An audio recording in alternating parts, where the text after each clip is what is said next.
Европа ғарыш агенттігі Solar Orbiter зонды түсірген видеоны жариялады. Аппарат 2022 жылға 12 қазанда күн бетінен 43,4 миллион километрде, яғни Меркурийден жақын өтті. Ал ертеңіне зонд күн тәжінің рекордтық ажыратындағы кескінін алды. Видеодағы әр пиксель күн бетінің 105 километрін қамтиды. Күн тәжі ешқашан мұншалықты егжей-тегжейлі түсірілген емес.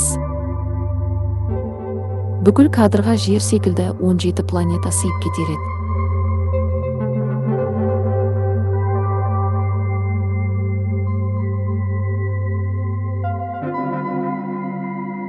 Күн тәжі күн атмосферасының сыртқы ең сирек әрі ең ыстық қабаты. Оны құрайтын плазма күн магнит өрісінің құбылу әсерінен үнемі қозғалыста. Solar Orbiter тәждің салыстырмалы түрде тыныш, онша белсенді емес облысын бақылады.